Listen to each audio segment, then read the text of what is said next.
everybody, and welcome to my live breakdown.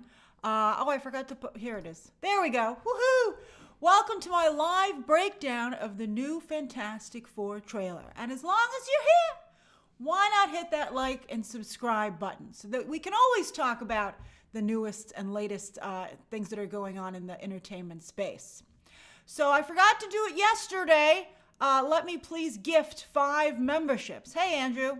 Here we go. I gift 5 memberships every week to try and match the generosity of so many of you. So here they come. Huzzah! Hey, Tyler. All right. So thank you very much for being members. And I think that we're going to have a really good time discussing this new trailer. You know, it's interesting to me.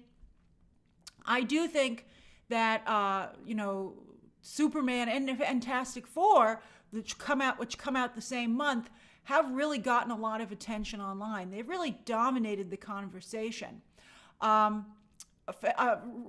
Jurassic Park or Jurassic World better really get in here because right now I don't think they're getting as much attention. Although I believe Fandango recently had a poll for the summer and everybody said Fantastic Four was in fact Jurassic World was indeed their top pick. So we'll see. You know, this is a real test of what's going on with the normies. I think comic book fans and people who are, you want to poll on that? Oh, that's a good idea, classic movie lover. All right, hold on. All right, we'll do our first poll. And by the way, even if you're not a member, you can vote in polls. What is your top movie for July? Jurassic World Rebirth. I'm just going to do them in the order that they're coming out. Superman, and then Fantastic Four. And you could even we'll do all of them, because everybody loves a good party. All right, and again, of course, anyone who's watching can vote in a poll. All you have to do is click on it, and you can vote in the poll. So while you guys are voting, there are a couple of things, some questions that you guys... thanks, Jander. Thank you, Bubbles. There are a couple of comments that people made to me before I went live that I wanted to include in this conversation because I think they get us off to a good start. All right, so comment number 1. This comes to us from Big Matt on Twitter, actually. And Big Matt said, Grace, this movie has the break-even point should be about $700 million because it's got a $250 million budget. And Big Matt watches movie math. Big Matt knows that the break-even point is 2.5 times the budget because you have to factor in the ad campaign and also theaters get about 50% ultimately of the box office. So only 50% go back to the studios. I think it can break even. I think this looks to me, I don't know if this is a $1 billion movie, but it could be like maybe a $700 to $800 movie. I think it looks similar to Superman, and in fact, it might be very bad for both movies that they open the same month, and perhaps they should have given each other a little bit more breathing room. Some of you said because of the family element of this film, perhaps it should have come out in Thanksgiving or early November. And I kind of agree with that. But of course, the only problem is that Disney has too much product and they already have a Zootopia set for Thanksgiving. Although this probably could have come out early November. What comes out at the beginning of November this year? Let me see. You guys threw me a curveball. I got to look it up.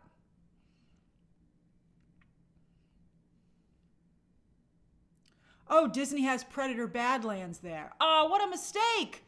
They should have switched Predator Badlands with this. Although I heard a Predator trailer is coming up real fast, by the way. Oh, boy, I'm excited to see it. The Predator's a good guy this time. I think that they should have switched the two films. I think this would have been an excellent November release. Oh, Billy, I loved my airport battle video, and it was a big video for me. That's very sweet, Billy. That's great. He's talking about my breakdown of the airport battle in Civil War, back when Marvel really was cooking with gas. All right, so that's the first comment, and I do think that the movie should be able to break even. But what's interesting to me is this other comment that I got from John Mack, who said that Fantastic Four might have an issue attracting normies, which are non-comic book fans, and then also young people.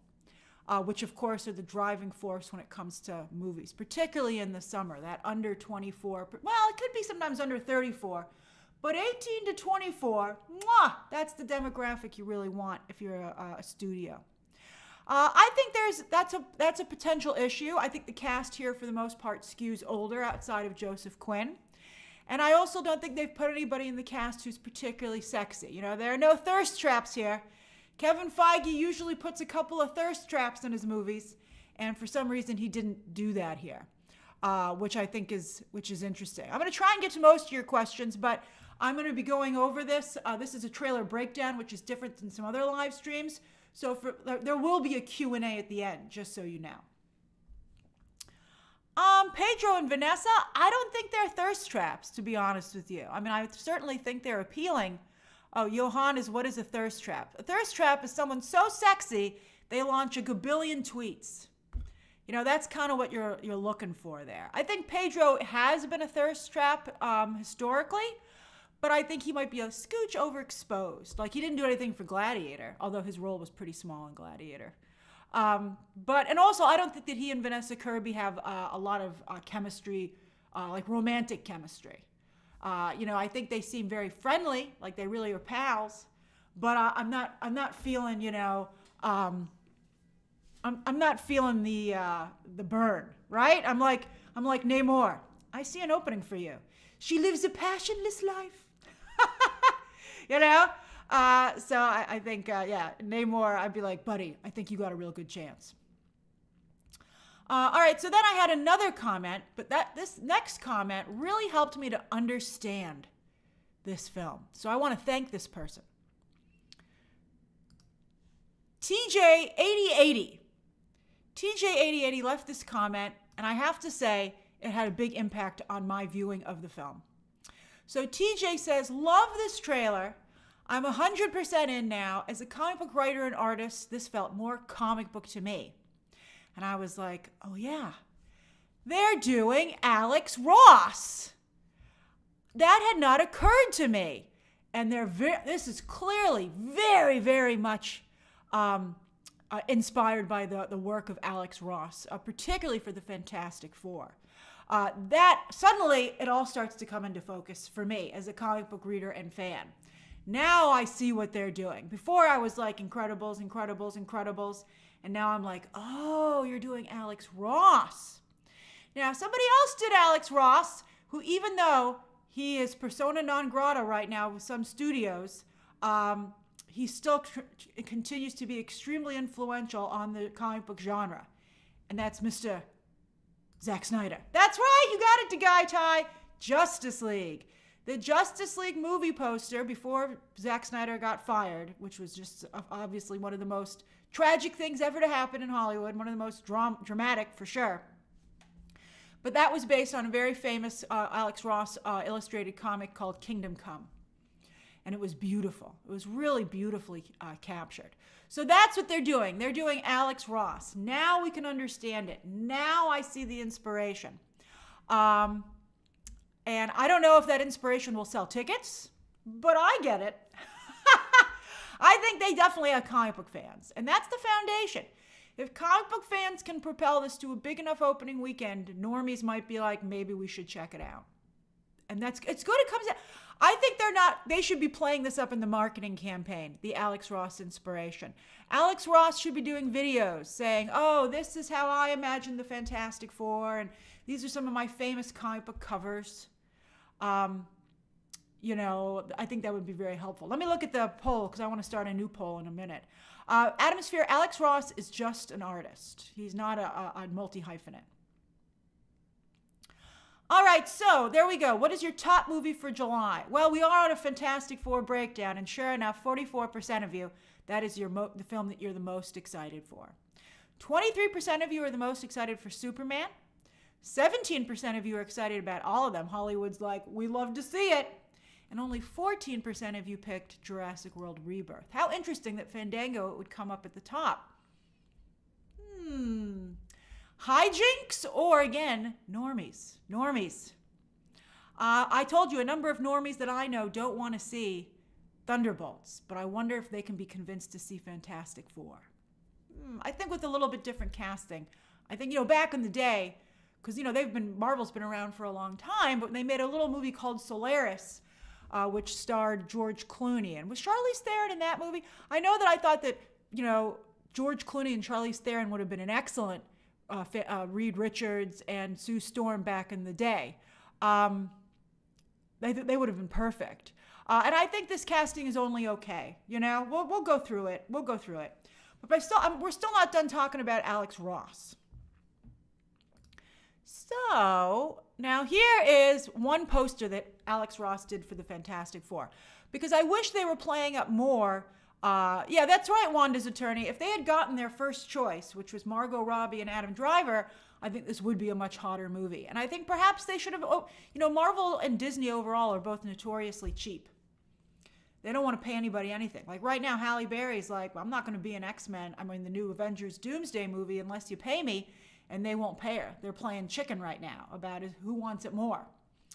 Who wants it more? Halle Berry to be in Avengers Doomsday or Marvel to save money? But I would have paid Adam Driver and Margot Robbie whatever they wanted to be in this film. And I think Daveed Diggs, I think Daveed Diggs could take it. I think he'd be a really interesting. I liked their original casting, for Fantastic Four. It was a little bit stronger. It does seem a little bit like the B or C team. But you know what? That doesn't mean they can't rally and become the A team. So here, I think that Margot Robbie was overexposed as Barbie to Guy Ty, but that was then. This is now. Enough time has passed that I think she would have been just ready to come back. She would have been a very good. I think they also wanted Emma Stone as well. That's right. Robert Downey Jr. took all the cash. He's like, I'll hold this thing up. Don't worry. Okay, so here's a really beautiful poster that Alex Ross did. It's more action-oriented. And maybe that'll be the final poster. They haven't even been on the poster until now. Oh, I forgot to load it. Let me get it now. There was a really fun character poster that just came in. I don't know if anybody else posted their posters. There should eventually be one for obviously every character. Yeah, there it is. Look at that! Isn't that fun for Reed Richards? Let's take a look at that first. Again, this 60s thing better work for them because they're really leaning into it. But here he is as a trading card, as you can see, with the stick of gum that came in the pack. And I think this is very nice. I think this is better than the other poster. Oh yeah, like a vintage baseball card. That's right. I think that this is a very nice poster. This is very nice. It is very Epcot-y. That's a good call. Who said that? Nico. That's a great call. But yeah, I think this is pretty nice, and it makes me want to see the other character posters. Last I checked, they hadn't gone up yet, but that's pretty sweet. I like that. I think you can see behind the other ones. You can see them. You got the whole set there. I wonder who green is. Wouldn't they all be blue technically?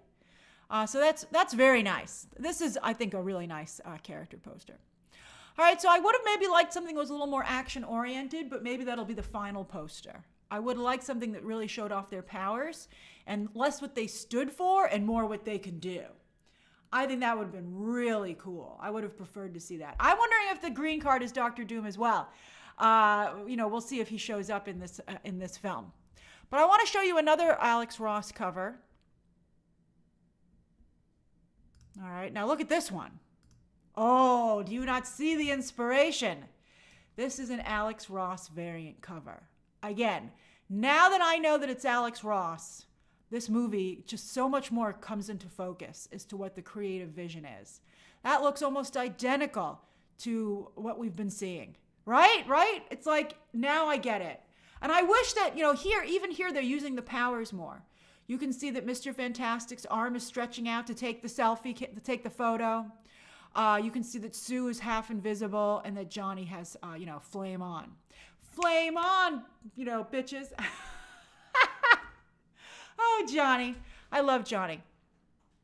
But that looks really great.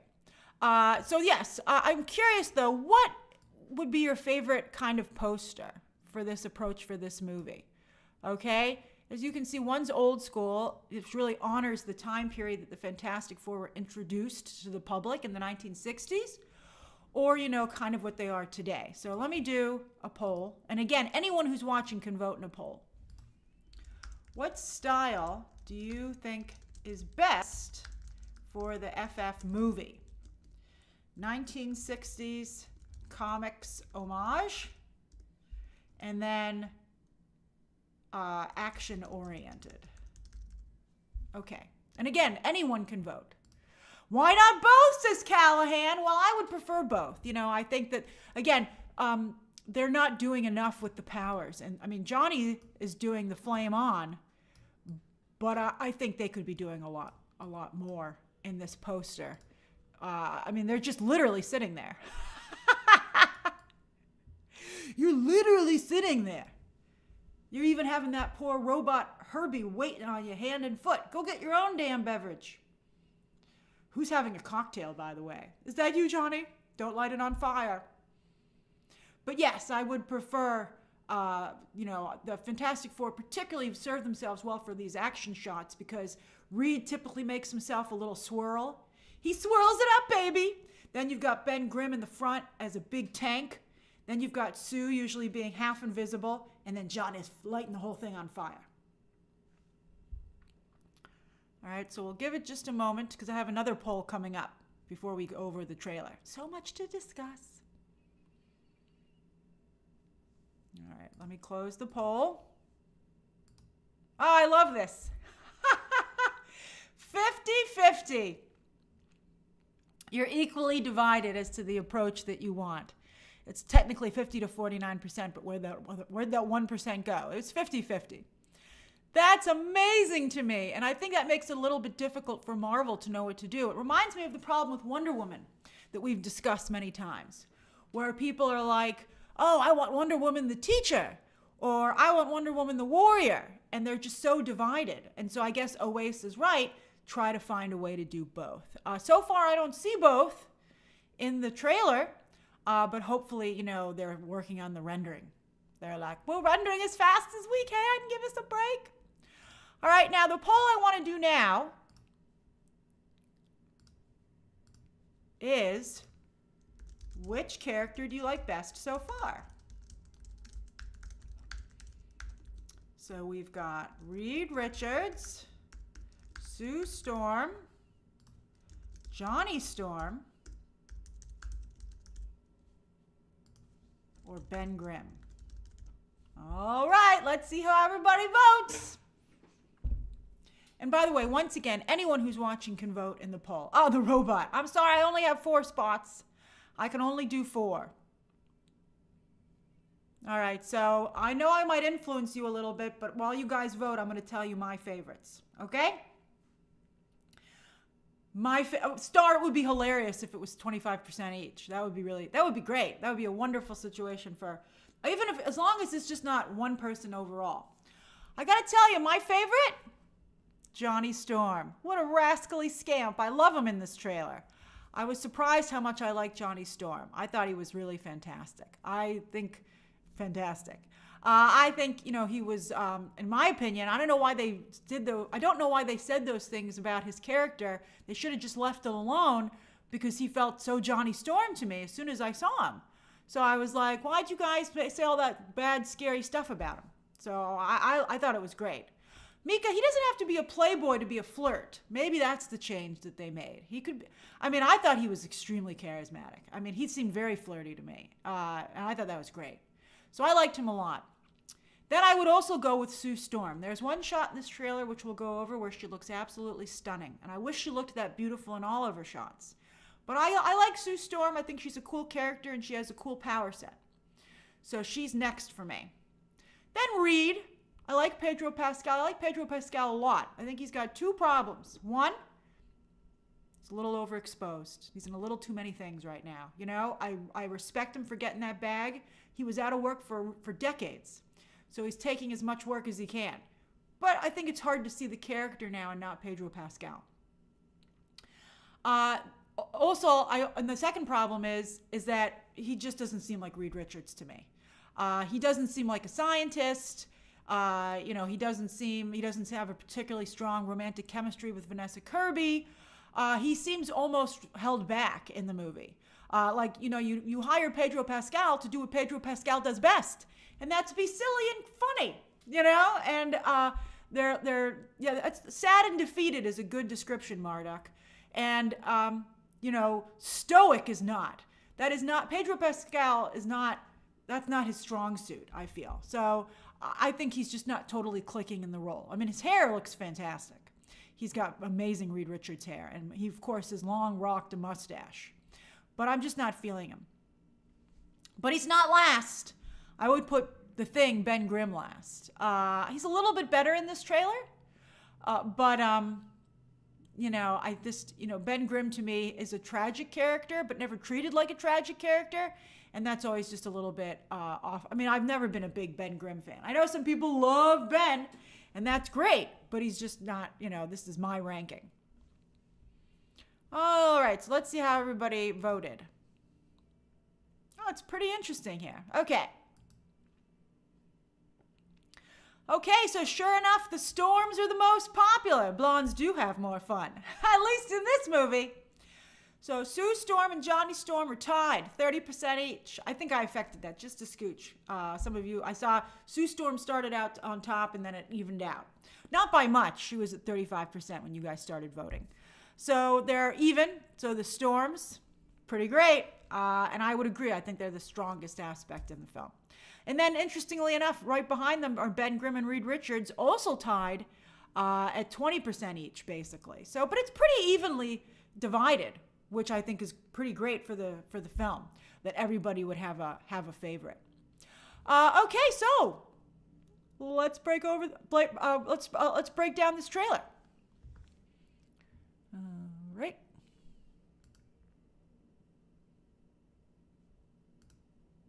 I've got my little arrow here. I'm all ready to point to stuff. Woo! Let's party, baby. Okay. Here we go. I'm going to be really focused on the trailer now, so please keep that in mind as we go. But I will do a Q&A at the end. Oh, that's right. Natasha Lyonne is in this, Wanda's attorney. She just made me a little sad. I hope they cut her out. Okay. So we have a nice Ed Sullivan style intro, where this is called the Ted Gilbert Show. I don't believe Ted Gilbert, I wish it was a character from like Marvel Comics. But this, of course, is they're referencing the very famous, the Beatles showing up on Ed Sullivan back in the day. There's one photo of them. There's Ed Sullivan, of course, in the middle with the Beatles when they're one of their first big introductions to the United States. It's an iconic television appearance, and they're obviously doing that version of the Fantastic Four, but instead of a music band, it's the Fantastic Four as astronauts. Okay, so that's the actor. Oh, you know who that is? That's the guy who plays Mycroft from Sherlock, the BBC Sherlock. Oh, you can barely see him. I love that guy. He's awesome. I'm so glad he's in this. He's I forget his name. He's in a ton of BBC television. That's funny. Okay. So here we go. So this is so they said they're famous astronauts who flew into space, right? And they got powers. I think that, the real life astronauts are like, that would be cool unless we turned into Ben Grimm. Mark Gaddis, thank you very much. So here, I'm sorry, this is really annoying me. Hold on. Why does her hair look like that? It's driving me crazy. This is a little bit like Katy Perry going into space. That's pretty funny. But damn it, this is really driving me crazy. So let me just talk about why I don't have a problem with it. She looks very pretty. Her makeup looks nice. But I know this isn't the actual 1960s, but it's supposed to be based on the 1960s. And that hair is all wrong. Let me tell you why. Now, Elizabeth Olsen did a show, obviously, called WandaVision. And she went through the decades. And she had time-appropriate hair. So here she was in the 1950s. That looked just phenomenal, right? That looked really good. But then here she is in the 1960s. Look at that hair. That's the hair she should have. Nobody has ever had a haircut like this in the 1960s, and it's absolutely driving me insane. So it's just very upsetting to me. I know that other people don't care, but it breaks the illusion to me. It's just, she should look like the time period that she's supposed to be in. Because you know what? Johnny's hair, that looked just phenomenal, right? That looked really good. But then here she is in the 1960s, and it's absolutely driving me insane. So it's just very upsetting to me. I know that other people don't care, but it breaks the illusion to me. It's just, she should look like the time period that she's supposed to be in. Because you know what? He has 1960s hair. So, why doesn't she? It just really upsets me. Okay. But let's continue. I just wanted to say that. All right, so, oh wait, I'm not on the thing. Okay, here we go. All right. There they are. They have 1960s hair too. Everybody has 1960s hair but Sue Storm. All right, so they're in their old school astronaut suits, which clearly, by the way, weren't effective.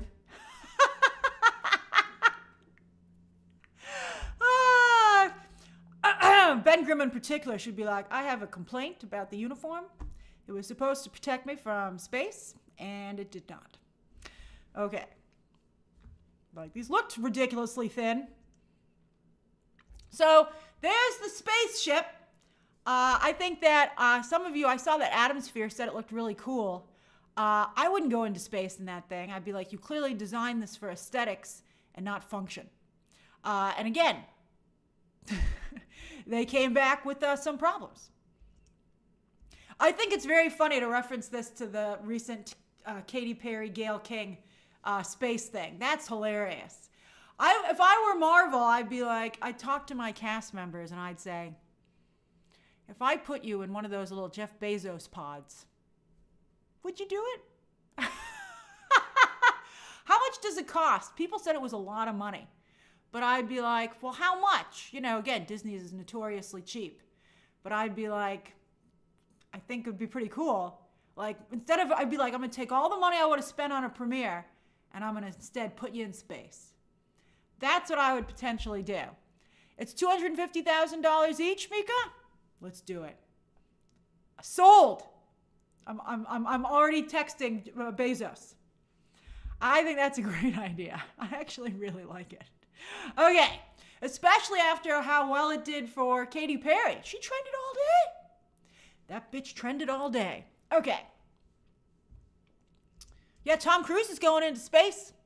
All right, so it's the 1960s. Now, I'm curious to see how people will react to the fact that they've created a 1960s which has none of the problems that the 1960s had. And the 1960s is famous, or unfortunately to some people infamous, for solving those problems. But the 1960s had significant issues with, racism and sexism, and that's why we had the civil rights movement and the women's movement. I don't know how people will react to, seeing a time period where, the Fantastic Four are supposed to represent the good, let's just see. But I mean, it's a curious, I don't know how, it's tough to do that, The Jetsons, do the Jetsons do that? I don't know if the Jetsons was that diverse in animated series. I don't recall that. All right. Everybody sure loves the Fantastic Four boy. Wow, look at this. So that's a great little shot of Ben Grimm. He looks really great. That's a very nice shot. I think the style on his clothing looks really amazing. I like that quite a bit. Look how little his nose is. He's got a tiny little nose. But it looks great. That's a very nice hat. He's just really well dressed. And he's so sad. So, look, all these kids are like, flip it, flip it. Whose car is that? Is that like their teacher's car? Like, you just can't go flipping cars because kids said so. Oh, look, Benny's been shopping. All right, so here he is. Like, this car? They love it. Look at that one kid. Where is, let me hold on. Where's my arrow?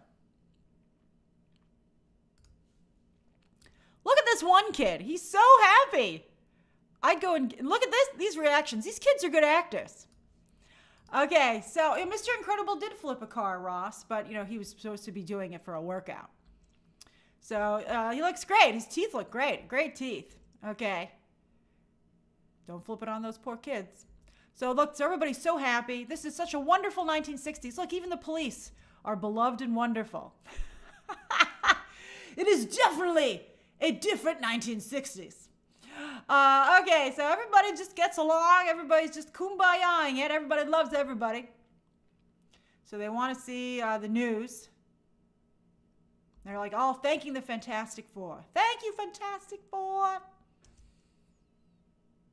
Even the firemen? Even the firemen are thanking the Fantastic Four? I don't know. Maybe if Johnny was with them. I like this guy. Seems nice. I like that. That's great. So they're like, here they are. Oh, but here, okay, they don't have the big shot from the first trailer, but they did, as many of you pointed out. That's funny. It's true, Zeke. They all seem to be on the same street for all these shots. They're like, we don't have time to build too big of a set, so everything's going to take place on this one street. All right, so hold on. Let me go back to... This, of course, was the famous... I didn't know about it, but you guys pointed out with the first trailer. As many of you know, not a big Beatles fan. But yeah, here were the Beatles, and they were with their performance, and they had the same arrows pointing at them as we're gonna see here with the Fantastic Four. I don't know why they're so serious. Everybody in the lead up was so happy. Maybe because they know stuff's about to get real. Because you're gonna see later in this very trailer that Galactus shows up during their appearance on the Ted Gilbert show. What a guest star. He's like, quick, get me out there, see if I can interview Galactus. But yeah, they look pretty serious. And it is weird from the trailer perspective to see everybody so excited about the Fantastic Four and all smiles, and the Fantastic Four themselves are not happy. I'd be shocked if those belts actually did anything. I mean, that is a real, Spirit Halloween costume there, where you're like, whatever, it's the idea, leave me alone. I'd be like, we can't even actually have any real compartments on these things. And are you guys actually wearing sweaters? They are wearing sweaters, which I think is pretty funny. But some of you really like the costume. I guess in the 1960s, this is what your superhero suit would look like. If you see, for instance, SWAT. If you see like SWAT soldiers and police forces in the 1960s, it's really funny, or well, not for them, but what they had to wear. You're like, that's your outfit for SWAT? And they're like, it's all we have at the time. You want one tamed to the Three Bears? I'm sure they will sell sweaters like this. I mean, how could they not? And they are, I hope they have one ready in time for my review. I'd like to wear that. Thank you very much. It's pretty cool. I think they probably will. I don't see how they couldn't sell that shirt. All right. So there we go, 1960s Marvel Studios. Here we are in their home. Very Incredibles. And yeah, they really are playing up the fact that, of course, it's Ebon Moss-Bachrach. Thank you, Sean, from The Bear. Look, there he is tasting something on The Bear. He's doing it here. Hilarious. Okay, so I'm more interested, in fact, with Johnny in the refrigerator. That's a pretty nice refrigerator. I like it. I like that quite a bit. All right.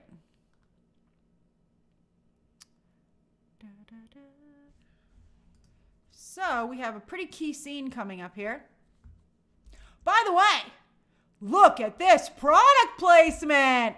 How much did Post Cereal pay for this? This probably saved Marvel quite a bit of money.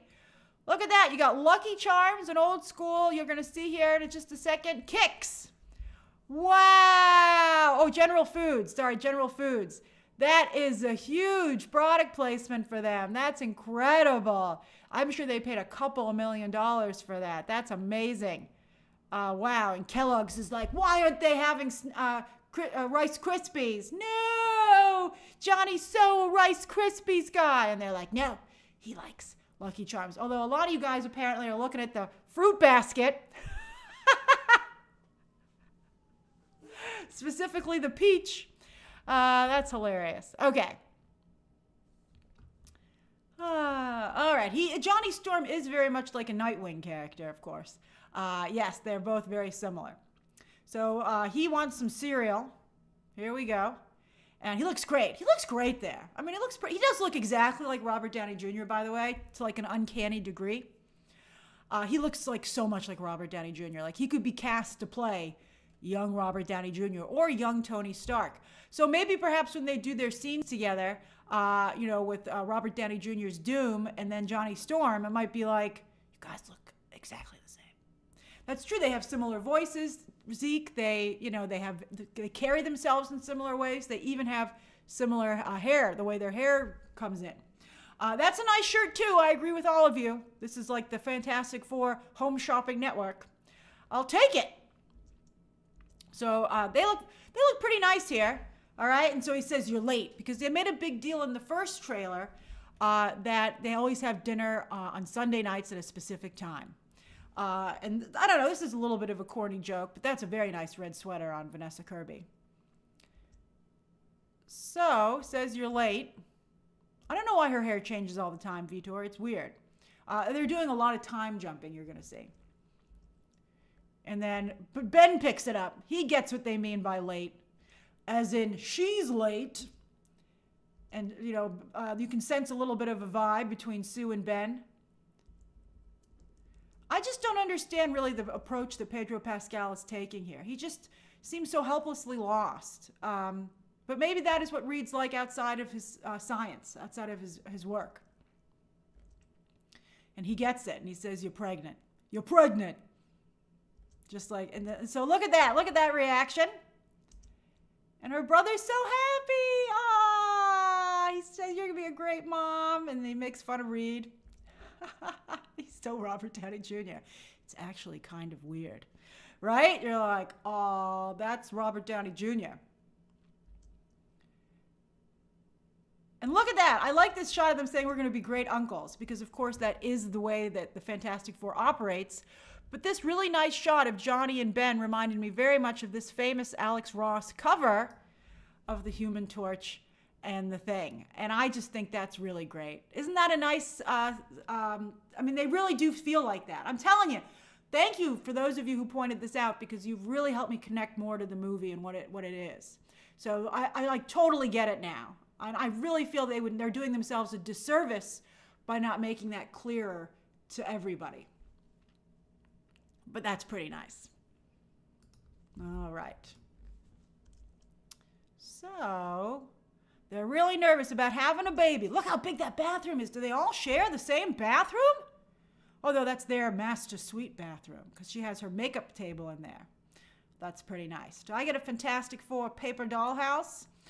That's pretty great. Back in the 1960s, instead of doll houses, people often had paper doll houses. That is a fantastic bathroom, Dre Robinson. I love it. And I know that my mom, for instance, had a couple of paper doll houses, and I wish that I had the ones that she had. But that's I got to tell you, being a superhero seems to pay pretty well because that is a huge bathroom. I really love it. Okay. Is that the shower back there? Ooh la la. So I think, I can see why they're concerned about having a baby. Not only do they risk their lives all the time as, oh, that's right, everything's a circle, Ben 10. Good catch. They have an open floor plan. But yes, and it's interesting that everything is a circle. I wonder why they decided to do that. They should do a tour of the house, MTV Crib style Vitor, although they do seem to do that a little bit in the first trailer. But, bringing a baby into this world, I think, is tough. And then, of course, they both had their DNA altered by cosmic rays. So let's talk about the Richards children. Let me move this. All right, that's how they were made on the left. With the smoochy smooch. And here are the kids themselves. So let's talk about it. Let me get my arrow up here because it's ridiculous that I have to keep going down for it. All right, so the Richards ended up having 2 children. Franklin Richards, this one here, he has the power to create worlds, a little bit like Wanda. He can create whole galaxies. And then there's Valeria Richards, who, long, complicated history. At first, she's kind of like the child of a threesome, as if Reed, Sue, and Dr. Doom all kind of had a kid, basically, if you kind of think about it that way. That's why her name is Valeria, because, like Victor. And her superpower is that she is super smart, and sometimes she has worn the Doom armor when she's gotten older. It's a Valeria, like Latveria. Valeria sounds like a disease. Valeria. Okay, Valeria Richards. And sometimes she is called Brainstorm. That's a pretty cool code name. I like Brainstorm. I think that's great. So because they're the Fantastic Four, they do all kinds of crazy stuff, right? So there they are. They're usually kids. There they are as cool kids with sunglasses on. Here they are in the Old West. And then sometimes, you see them in the future. There they are, all grown up.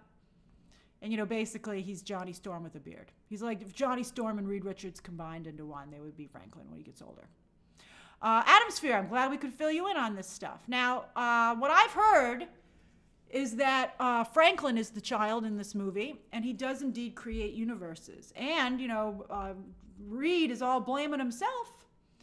But apparently, I think that it's Franklin who interests Galactus. And that's kind of the setup for the story that you have here.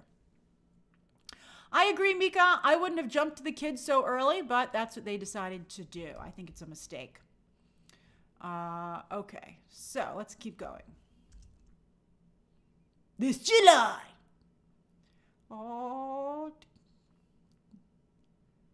So here comes the Silver Surfer. Let's talk about the Silver Surfer.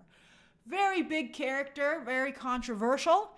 Today, when this trailer debuted, trended the top because some people were like, not a female Silver Surfer. So let's talk about it. So, of course, the Silver Surfer appeared in the sequel to the Fantastic Four movie back in the day when Tim Story was making them. And there he is in promotional artwork, and he looks pretty freaking comics accurate. That's really impressive. And for the fact that this movie was made in 2005, the Fantastic Four last movie that had Silver Surfer was made 20 years ago in 2005, and the visual effects look really, really good. Let's talk about how they did that. So it was Mr. Doug Jones. Many of you know Doug Jones. He works extensively with Guillermo del Toro. He's a contortionist. He's extremely...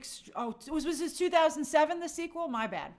The first Fantastic Four came out in 2005. It's been it's very consistent. 2005, 2015, and now 2025. I think that's pretty funny. But yes, this is Doug Jones. He was in Pan's Labyrinth. He was in The Shape of Water. And he is, again, a contortionist. So here's some great behind the scenes of how he filmed it. He wore a silver suit over himself physically with the muscles built in, as you can see. And that's how they filmed it. And then they ran it through post, made him shinier, and were able to add the reflective surface qualities. But they kind of caught it a little bit with the work that they had. This is very, very impressive for 2007. The fact that they were able to... Yeah, he was in Hellboy. He's been in almost all of Guillermo del Toro's films. And the fact that it looks so good, I think, is just really, really impressive. In fact, Doug Jones just signed on to do another Guillermo del Toro project that's coming up. So he very much is, he's still working to this day. But this is the Silver Surfer we've already gotten. And we're getting a new one. So let's discuss. Here she comes, right into Times Square. By the way, what? Sue's pregnant here? What's going on? But yet she's not pregnant when Galactus seems to return later. I think that this is just a very early warning from Galactus about she's pretty pregnant here, maybe a couple of months. So the baby is already born. I guess the baby will be Jack age. We'll see if he has any powers even as a baby, if they do a full-on Jack. I don't remember Franklin having any powers as a baby. I think he had to get older for them to be delivered. We're not there, Zeke. You're ahead of us. Okay, so the first warning, clearly, is when Sue is still pregnant. And the Silver Surfer asks, are you the protectors of this Earth? And they're like, yes, we are. So she says, yes, we are. She looks pretty good there. They're like, yep, it's us. And Reed's like, maybe you shouldn't have said that. It's like, are you a god? And I guess you'd be like, nope, I don't know who's protecting this Earth. It's very boring here. You should keep going. And then there she is. All right, so you might be like, what's going on in this shot? Well, she is standing in front of the Jumbotron, and that is the live news footage of her talking behind herself. That's a great shot. That's really, really cool. I think that's fantastic. I like that quite a bit. It looks really neat. Looks really cool. So who is this? Why, it's Miss Julia Garner. Emmy-winning Julia Garner. That's right, who played Ruth on Ozark. And she actually has won the Emmy several times. She's won Golden Globes. Wonderful actress. Just absolutely wonderful actress. You know, some of you are doing a Mystique comparison, and that makes me a little sad because she doesn't look as good as Mystique does. You know, and that's not Julia Garner's fault. It's partially because she doesn't have the physique of a model. You know, they cast Rebecca Romijn very cleverly because, models have a certain look. And Rebecca Romijn's very elongated. And, Julia Garner just simply does not have that look. This, to me, this is not done for the male gaze. Mystique is designed for the male gaze. It's funny that some of you think Emma Frost. To me, Emma Frost would not be silver. She would be like white, like diamonds, like almost see-through. This doesn't look like Emma Frost to me, but I can understand some of you feel that way. But here's the thing. This is largely a digital construct. They could have tweaked it a little bit, I think, to make it a little bit more flattering. She just needed to be elongated just a little in her neck and her torso, and I think she would probably be getting a little bit of a better reaction. She doesn't look bad, but I think, we want to create a situation where it's like an instant win with people, I think. That's, I think she does look a little bit like her Emmy. That's pretty funny, Benjamin. She does look a little bit like her Emmy. That's funny. All right. So here we go. She did motion capture for this performance? Oh, that's interesting. Okay. I know that some of you, I have to tell you, every actress is run through, every actor even. This is something a lot of you might not know. A lot of you might not be aware that almost every actor is run through a filter in a movie these days. And they kind of fix their imperfections in their skin and any wrinkles. I read about this a long time ago. And I remember the context is that some actors had felt that that was not something that they wanted done to themselves. And then they were like, oh, but now I'm standing next to an actor in the same film who did do it. And, you can see a noticeable difference. I think, Kate Winslet talked about that. That's interesting. So I think there's nothing, wrong with trying to look your best, from all different kinds of things that actors do. Okay. Do you think they use it that extensively on Tom Cruise, Austin? That would be very interesting. That's very interesting. Okay, so Julia Garner is playing a female Silver Surfer who does exist in the comics, but was, not, not particularly well known. Like, she technically exists, okay, but she's not been used very much. You really have to dig in to find that character. Technically she is from the comics, but I think it's a really deep cut. So I think the hair looks better for the comic book version. I think, and that also maybe would have helped the character as well. If they had done a lot, like a big style of hair, it maybe would have balanced out the look a little bit. All right. So, by the way, I also want to point out that Elizabeth Taylor, because some of you are like pretty shocked, but you don't understand how things work in Hollywood. Edith Head is famous for fixing Elizabeth Taylor. Elizabeth Taylor, was totally built by Edith Head and the costumes that were put in, from the waist to the whole outline of Elizabeth Taylor was constructed by Edith Head. And Edith Head would go in there and, address maybe some imperfections or things that maybe weren't idealistic, and do that. Now, maybe you could say, this is supposed to be a more realistic version of the Silver Surfer, with the more, like the Dove, Dove body products. It's that version of the Silver Surfer. And you can go, okay, that's kind of an interesting take. But then you have to wonder who is watching the movie. Who goes and sees these films? Does the Silver Surfer have a large enough role that women are going to be like, oh, I want to see the movie just for her? Okay. So let's go on here. And I do think that Julia Garner's voice, by the way, is absolutely fantastic. I think she looks great. And I think that, she sounds really wonderful when she's saying this planet is marked for destruction. All right. She should really say, Earth is on the menu, I'm sorry to say, this month. And so everybody get prepared. So there she is. And she flies right through that helicopter. Look at that. Loop, right through. And there comes Johnny. He's like, wait up. So I wondered why, at first I wondered if he lost his fire because of the Silver Surfer. And then it occurred to me, hey, wait a minute. Fire can't exist in space. Isn't that interesting? I guess so when he gets the cosmic rays on his fateful flight, he would not know that until he returned to Earth. So yes, so that's why he goes out. And he would always be put out whenever he was in space because of the, fire cannot burn in space. So I think that's pretty interesting. I like that. So he grabs on and she's like, get off my surfboard. And this is supposed to be a dramatic shot that he's falling. He's going to be fine. As soon as he re-enters the atmosphere, he'll just flame on. So boy, I got to say, look at Reed Richards' hair there. That is pretty nice. That is a nice Superman curl he's got going on there. He looks great there with the loosened tie. That's the best that I've seen him there. All right. I can't explain the sun that super. I'm not an astronomer.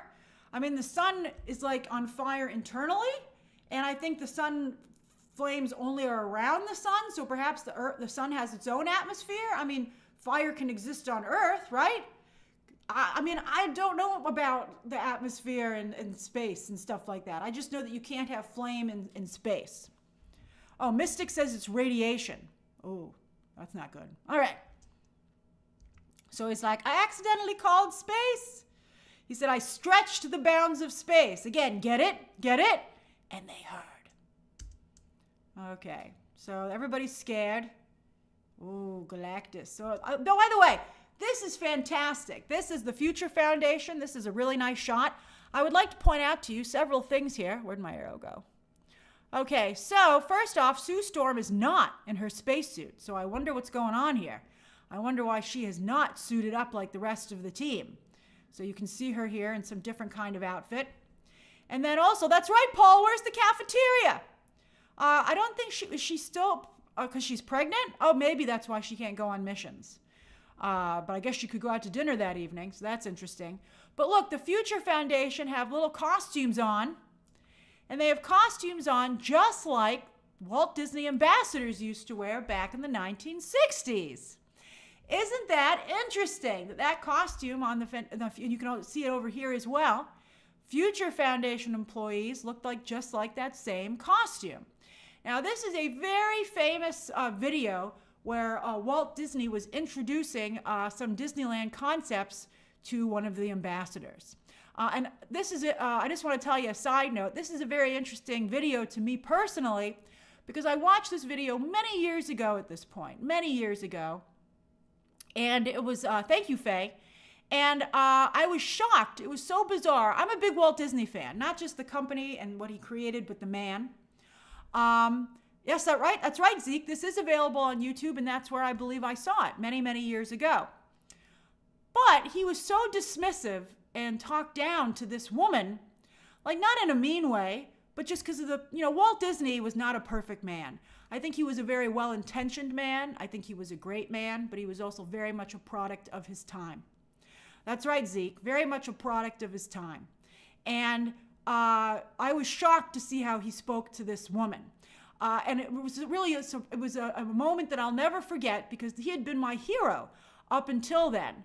And when I watched this video, I realized that if I were ever had the opportunity to meet Walt Disney in real life, that he probably would not have thought very much of me, simply because I was a woman. And that really was a weird moment. And I remember it so viscerally that seeing this video, even this still, brings back that epiphany. Now, I'm not going to think any less of Walt Disney.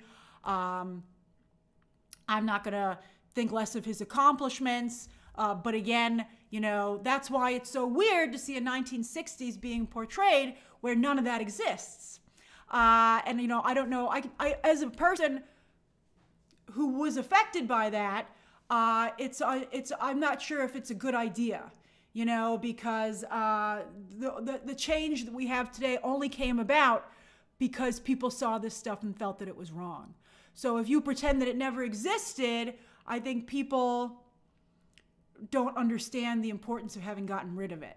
So it's a very complex situation, and I have very complex emotions about it. But yes, so I wanted to bring that up, and thank you all for your very kind words. I really appreciate it.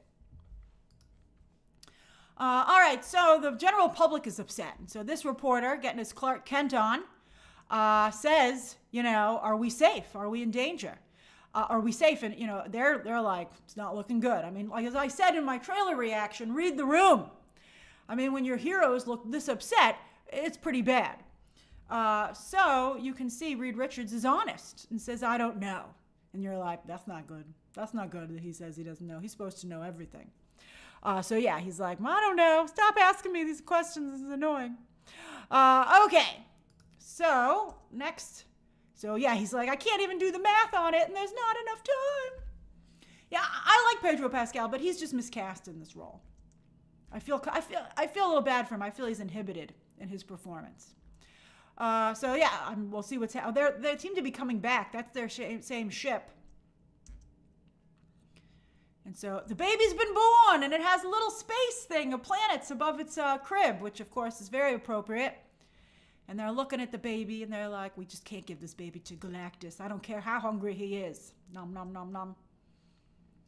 And there they are with their car. That's a nice shot. Almost impossible to include in a poster frame, though. I wish that they had put them a little... I mean, I know they're trying to really use the widescreen that they've shot it with, but I have to tell you, from a coverage perspective, there's not a single shot in this trailer that is good for a poster frame. I had a really hard time. In fact, I had to use this shot twice, which I hate to do, for poster frames for my coverage of this trailer. I was surprised that they didn't have multiple group shots, which I think would have been really appreciated for those of us who cover this stuff.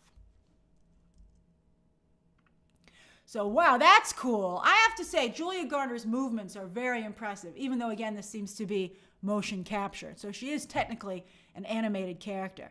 It seems they tried to melt her, and she said, nice try.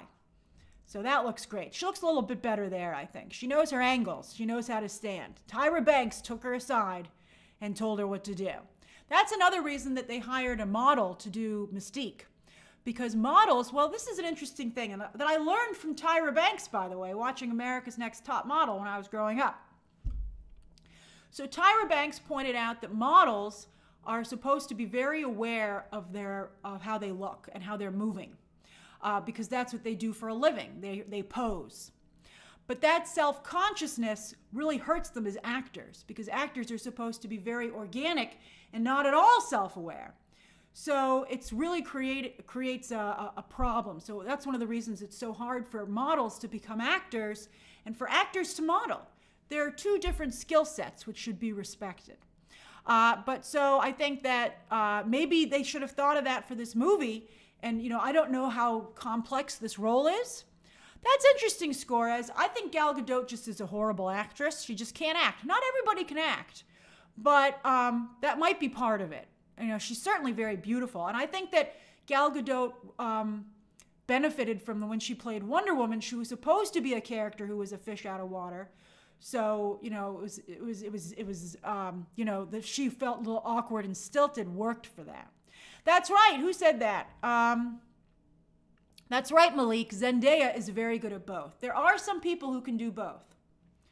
But yeah, maybe they should have hired a model for this, that may be something they should have considered. And that's right, Zeke. Rebecca Romijn is not a bad actress. She's not a great actress, but she can act. She's certainly better than she was back when she made the X-Men movies. And I hope maybe she gets a little bit more to do in the upcoming, when she's going to be returning. All right, so there she is. So that's very cool. But nobody looks as good as Vanessa Kirby in this shot. This is incredible. She's got the black mock turtleneck on. I love black. I think she looks phenomenal there. I think her makeup's perfect. Her hair is perfect. She looks incredible. I wish she looked this good in the rest of the trailer. This is an incredible shot. She looks really beautiful. She just couldn't look better. She does look like she's been crying. Maybe she's having some problems with Franklin. We don't know. But she just looks phenomenal. This is really, really strong. All right. Yeah, she just looks so beautiful there. She looks gorgeous. She looks fantastic. You're right, Liam G. She looks fantastic. All right, so this old Times Square. So things are not going well. You can see they have an overhead train like The Incredibles. We'll talk about that in a better shot. That annoys me a little bit. Okay. So she said, so she doesn't look good there. Brad Pitt has a famous quote that whenever he made a movie, he would go up to the cinematographer and make friends with him immediately because it was most important to Brad Pitt to look good. I just was watching the Denise Richards show, and they got Charlie Sheen to actually be on it, and he had a Brad Pitt quote where he said Brad Pitt says whenever he's in the tabloids or if there's a bad story about him, as long as the picture that accompanies it looks good, Brad Pitt feels he's okay. Brad Pitt knows the importance of how you look on camera, and I feel like I wish that they'd taken it's really the responsibility of the people behind the camera to make sure their actors look their best, and I feel like they didn't do enough with Vanessa Kirby to protect her here. So that's a great shot. Look at that. Woo! Surf's on. Ride the wave. Rip that curl, whatever the lingo is. She's riding a fire wave, a wave of fire. That's pretty great. That's really cool. I love that. This Silver Surfer, I think, benefits very much from being in action. That's fantastic. I love it. Okay. So there's Ben Grimm pulling a ship. How is the water so shallow that he can stand in it? Isn't that ship then too close to shore? All right. So this little girl, how interesting she would have a Ben Grimm toy. I'm like, why wouldn't she have a Sue Storm toy? But she's a Ben Grimm fan, so she's going to get her doll. I guess he is the most teddy bear shaped of the group. Oh, and look, some of you said this was like a Superman shot where Superman saves a little girl. So we seem to have a similar situation here. And then this reminds me very much of The Incredibles, although I suppose a lot of couples have their discussions in bed, right? Before they go to sleep. And here they're talking about, she's saying, Sue's really rallying the family. She's like, we're a family and we're going to do this together and that's it. Now look, there they are at the Ted Gilbert show, and there's the train. Just like, and this all I could find was some concept art at short notice. But there's the train from the Incredible sequence with the hover train, and it looks almost exactly like this, which I just, again, find a little bit frustrating. I think, they don't have to have it so similar. But yeah, so they're coming out of the show. The Ted Gilbert show has been interrupted by Galactus. And Johnny, everybody else is getting into the Fantastic Car, but Johnny doesn't need to. And there he goes. He looks great. His powers look the best. Look at him go. Wow, look at that shot. That looks almost exactly like some of, there he is fighting Namor. That looks like some of Alex Ross's work. Again, now that I understand what they're doing, I really get it. I think that just looks absolutely incredible. Like, wow. That looks really, really good. All right, so we're going to get a couple of powers now that you're going to see. So there he goes across the river here in New York City. He looks really good there. Let's see, you get a little close. He looks great. Excuse me. He looks fantastic. Now there's Ben taking out some support beams. They're bringing this building down, baby. Now here's the Reed Richards shot that a lot of people are talking about. Thank you, everybody. Thank you very much. Here's the Reed Richards shot that a lot of people are talking about. So here are some of Reed's powers in the comics. This is actually a scene where he's fighting himself. Let me make it a little bigger so you can see it. And you can see all the different things that he can do there, right? So he's fighting an older version of himself. He can make a spring. He can turn himself into a giant blanket, a little ball that he bounces around. He really does a lot of very inventive use of his powers. And then here, you have Elastigirl. There she is in the first film. That's like a little bit more of a traditional use of the powers. She's able to do some extensive kicks. But then, of course, in the second Incredibles movie, they did some really, really incredible action with her. The way they used her and her ability to use this motorcycle that came into two parts. It was just really, really impressive what I think they came up with stretching powers. So I think they've set a very tall bar, very high bar for Reed Richards. I like this shot though. I think it almost seems artistic, and he almost looks like a ribbon, or like just a piece of fabric. The way he, I think it looks cool. I mean, I think it looks good. It's interesting, Adam Sphere, that you can't beat animation. I think this is a difficult power set for live action. But I think he's going to be climbing these bricks. And also remember, the more he stretches, potentially the lighter he might become. Because he wouldn't be able to change his mass, right? I don't think he has like a technical gun, Marduk. I bet that's some kind of science gun, right? But yeah, I'm curious to see how this works. But I think it looks good. I actually think this is a good shot. That's right. Maybe he can glide like Elastigirl. The Thing's powers out of astronomy is that he's just made out of rocks and he's super strong. But I like this. I think this shot actually looks really good. All right, then we've got, let's see, there he is. He's getting back to his normal shape. So that's good. And there's Sue Storm. She's having a rough day. You can see she kind of gets a little invisible in this shot, which is neat. Right? See, like right there. She's almost totally invisible. That's pretty neat. But so basically, they've really leaned into the fact that she's bending light to make herself invisible. Right? Yeah, she doesn't look so great in this shot, but she's clearly having a bad day. When I was doing my reaction, I was like, maybe she should wear a ponytail when she's in the battlefield. So anyway, they're clearly leaning into the science of her powers. Get it? The science of her powers? And that's that she bends light to create the feeling of invisibility.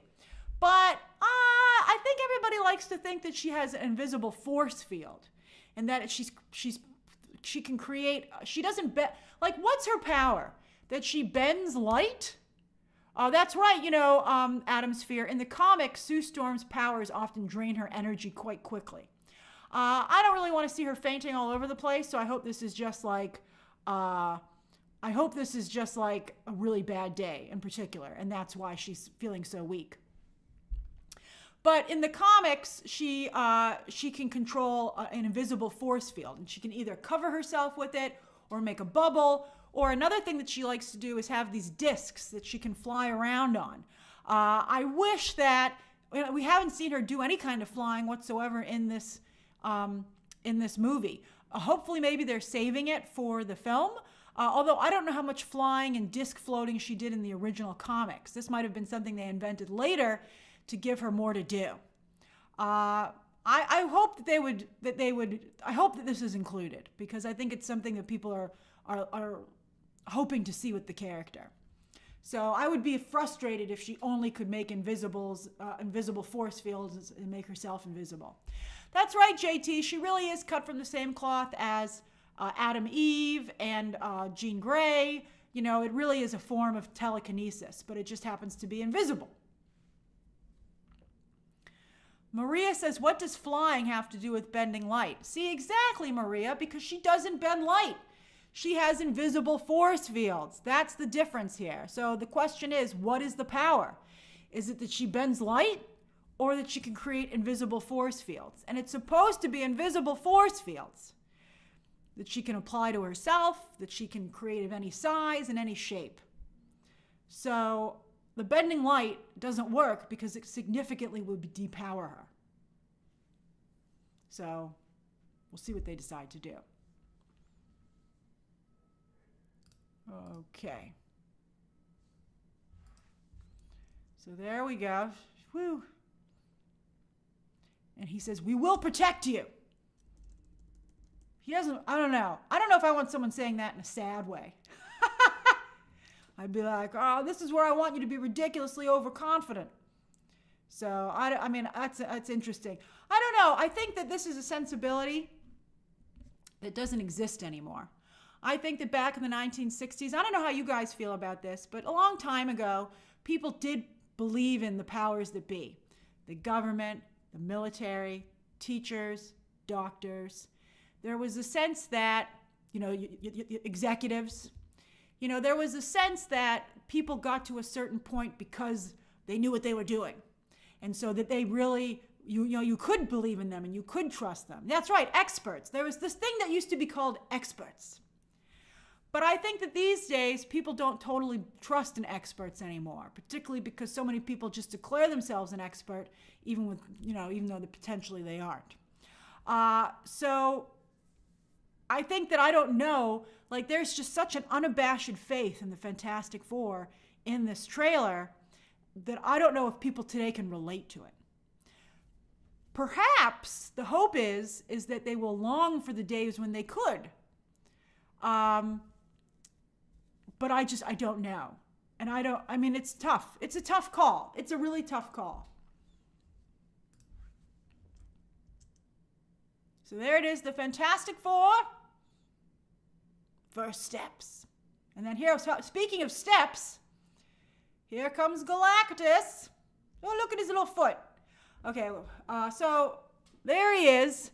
Now, some people had a good joke that if only Giant Man was here. Giant Man could go up to this guy and be like, "What's up, man? What are you doing?" Now I thought that Galactus was actually pretty small. I was like, oh, he's not that big. And some of you reminded me, thank you, that Galactus can change size. That he can, just like Ant-Man, grow and shrink. But that gave me an idea. Does that mean that Galactus can become the size of a man? Oh, maybe that's one of the reasons they cast Ralph Ineson. Can Ralph Ineson shrink all the way down to the size where he can have a conversation with Reed and Sue and Johnny and Ben? And I certainly with Reed. And which would be a little frustrating because I'd be like, you got to talk to Sue. She's the mom. And they're like, no, the men are going to talk about this. We'll see what they decide to do. But I bet you that there will be a scene where Ralph Ineson is human-sized as Galactus and has a conversation with, at the very least, Reed Richards. That'll be very interesting to see. And that might be a very beautiful moment in the film, particularly with the actor that they chose. Okay, so, oh wow, we're an hour and 12 minutes. I had so much to say. So there we go. Welcome to the family, July 25th. Okay, let's bring up the poster again, and then we'll do a 10-minute Q&A. Thank you so much, all of you, for joining me for this live stream. I'm having a very good time talking to you about this.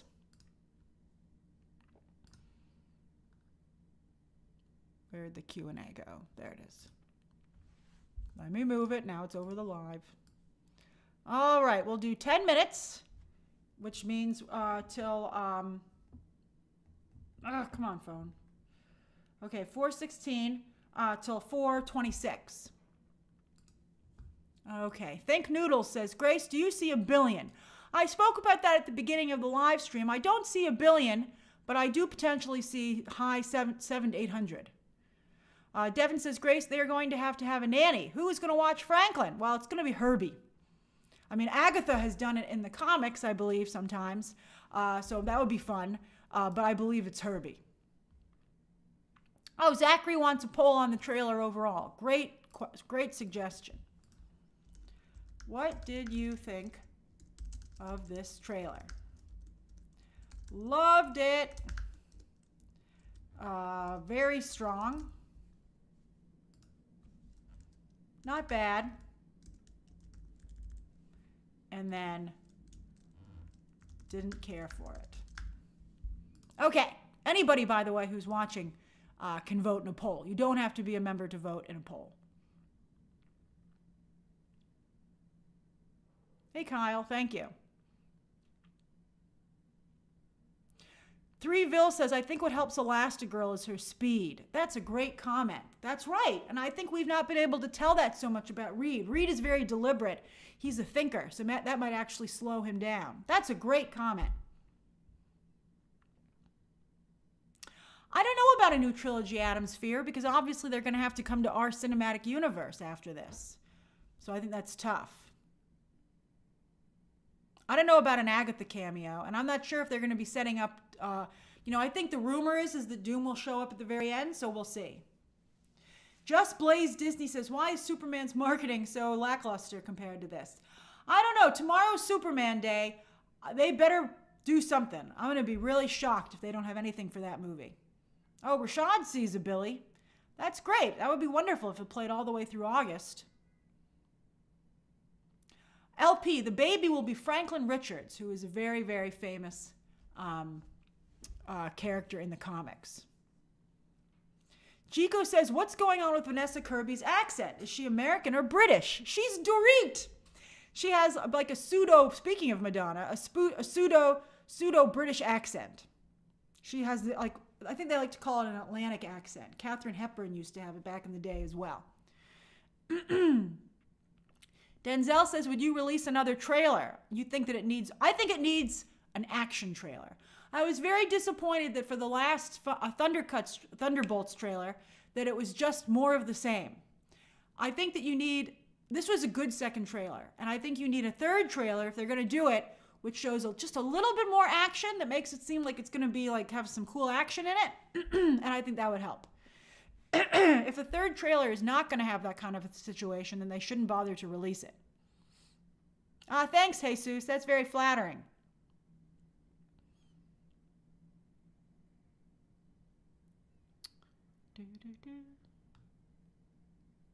All right, so Mr. Magic says, do you really think they wouldn't give Sue her full powers? I'd be shocked if they didn't, so let's hope that they just haven't rendered them yet. Adam Sphere says, trilogy? Well, again, I don't know. Kyle says, what are the chances Galactus and Silver Surfer survive past this movie? I think they might get stuck in this universe and then, not go to the next one. 80s model, I think there's a chance that Natasha Lyonne's character might be Birdie from the What If series, and maybe she helps them transition to a different multiverse. That's what I think. I don't know for sure, but I think that's the current running theory. Let's see here. Anna says, hi, Grace. Have there been any plot leaks? I've not seen anything, thankfully. Can you confirm if we should be expecting spoilers from... I've heard plot leaks, and I've told you some of the stuff that I believe is supposed to be in the movie, but I don't think there's been anything like super serious that's leaked so far.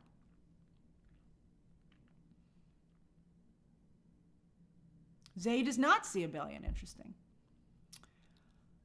Dancing Dog 60 says, it's a first step to a bigger world, hopefully. That's an interesting idea, but it's not going to be to a bigger world because they're going to go join the MCU. So, but maybe I guess it's going to be to the Secret Wars and Doomsday situation. Harlequin Dove says, so this trailer sold me on the movie. Tristan, your son, is into it just because of Galactus. This is an alternate Earth, right? How will they transition? Well, in the comics, when it was Secret Wars, they built a ship that could traverse the multiverse. A little bit almost like Superman escaped Krypton. So there's some chance, I think, that the Fantastic Four, which I don't know, would make them weird protectors of their... were you guys the protectors of that alternate universe? Yeah, well, we messed up, so we're going to try again somewhere else. And there's a chance that they might escape that way. I don't know how it's going to be done. This is just my theory based on what I've read in the comics. Although Zeke says maybe Franklin does it. Maybe the baby saves them. Saved by a baby. Classic Bunny Librarian says Superman will have a poster of James Gunn. That is pretty hilarious. I'm sure his name will be pretty big on it. Jesus, thank you. I saw that from Jesus. And then Steven says, what do you think will do the best? Jurassic, Fantastic Four, or Superman? I think Fantastic Four could do better in the U.S., but Jurassic World could do better globally. I really think it's any movie's shot. Any movie has a shot at this point. I think they're all pretty equal. And I think that July is perhaps a little bit too overcrowded, and again, maybe one of them should have moved. But maybe it'll be a great month where it's like a Barbenheimer situation, where they just all get to do really well. But as you might recall from what happened with Barbenheimer and then Mission Impossible, 3 movies was 1 movie too many. Now, I'm glad you guys like my Dorit joke. Elliot says, as a Fantastic Four fan, this trailer made me happy and it looks very accurate to the comic. Hold on, I got skipped ahead here quite a bit. I'm finally getting a proper adaptation of my team. Yeah, comic book fans are really going to be the foundation. They always have been of these movies, and that's going to make a big difference for Superman, and it's going to make a big difference for this as well. That's right, Ben 10. They still don't have any money shots. They don't have any shots that you're just like, wow, put it in the Louvre, to quote Castor Troy. And that's right, Zachary. They're hiding a lot of Thunderbolts as well. I'm very concerned as to what's actually in that film as well. That's right, Wiki Nomad. I'm thinking of those famous Avengers shots from trailers as well. It's weird that we don't have more of those. David, I'm not sure what's going on with Jean Grey and Cyclops in the upcoming movie. Cyclops is obviously in it. Mystery Magic, I don't know if that leaked image of Robert Downey Jr. of Doom is true. I mean, I think, I haven't even seen it. Billy Malloy says, issues. Sue's hair, Ben's accent, Johnny's not being a playboy. Still your favorite team and excited for this. Well, that's great. Even if they don't get it 100% right, the fact that you're still excited bodes very well for the film. I already answered that Natasha Lyonne question. I think, as for Mole Man, classic movie lover, I think they're probably going to have a montage of some of their more famous villains that they're fighting, and that's probably where those actors are going to come in. All right. Zerfin says that leaked image was fake. It was just edited at one of Luke Skywalker. Okay, so I think I saw that it was fake. All right, what did you think of the trailer? 33% of you thought it was very strong. 30% of you loved it. 26% say not bad. And only 9% of you didn't care for it. That's 63% of you thought it was positive. Like very positive. That's excellent. That's very good for the movie. Steven says, wonder if they get suit upgrades for Avengers. I would love that if they eventually get upgrades. Because obviously this is not going to work in a modern setting. Hey Sadie, welcome back. Or thanks for joining. Wizzalante, welcome back. That's right, Adam Sphere. Johnny Storm has 4s on the bottoms of his shoes. I think that's great. Although he's going to really leave them, whenever he walks around, they're going to be able to follow him. And be like, I know which way Johnny Storm or a Fantastic Four member went, because I can just see all the little 4s on the ground. Guess that he doesn't do a lot of stealth work. But to be fair, he's usually flying most of the time.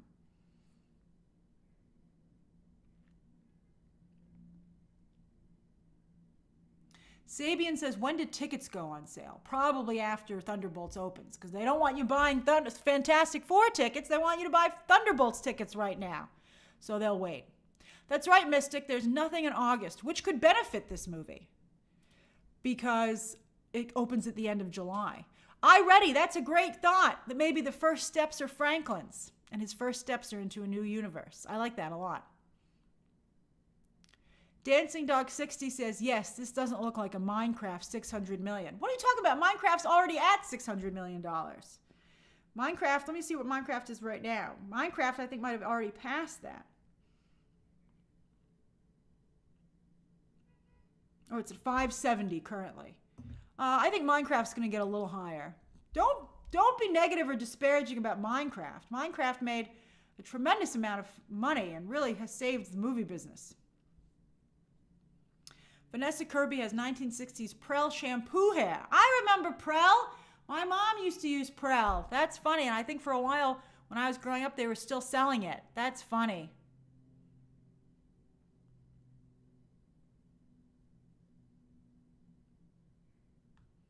Let me see here.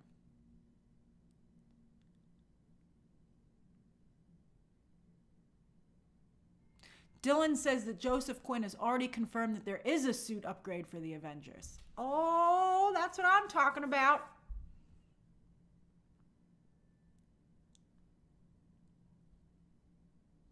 Oh, Dancing Dog 60 says they meant that this will make 600 million like Minecraft. I think it'll do a little bit better than 600. I hope so. You guys are very excited about it, which makes me feel it might do a little bit stronger. Let's see what early ticket sales are like. I got to see what ticket sales are. But although walk-up business these days is really the big difference. People walk up. People don't buy tickets in advance as much as they used to.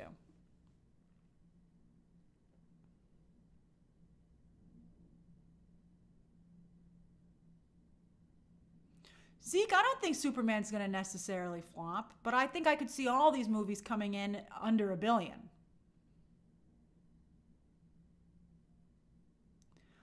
Dan says, do you know if the 60s issues affected New York? I know obviously in the South, but since it was the North, oh, of course, there are big marches here in New York City.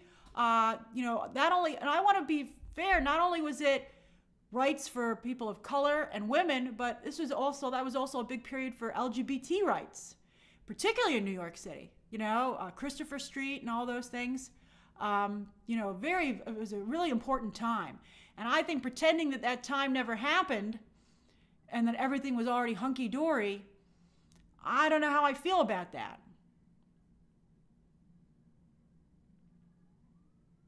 Oh, thank you, Marduk. That's right, Stonewall, 1968. Faye says, do you think that Soup's Fantastic Four and Jurassic World will eat into each other's box office? Yes, I do think they will, Faye. I think that they're going to affect each other's repeat watchability. You might be, a hunky-dory is an old-time phrase for everything's awesome. But anyway, I feel like, instead of maybe seeing Superman 4 times, you might only see it 2 times and then go instead and watch Fantastic Four.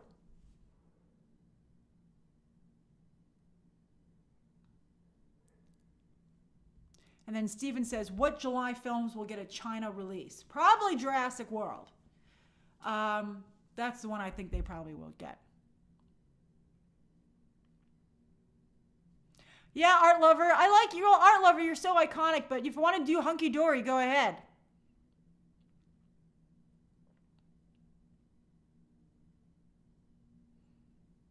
How am I doing on time here? Oh, I'm over because I love talking to you guys. All right, well, I better get going. Thank you so much for joining me for this live stream. I had a great time going over this trailer with you.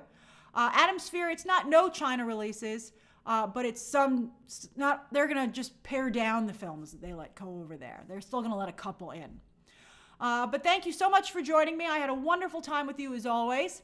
And of course, as always, be sure to check out my videos, and I'll see you tomorrow. Superman Day.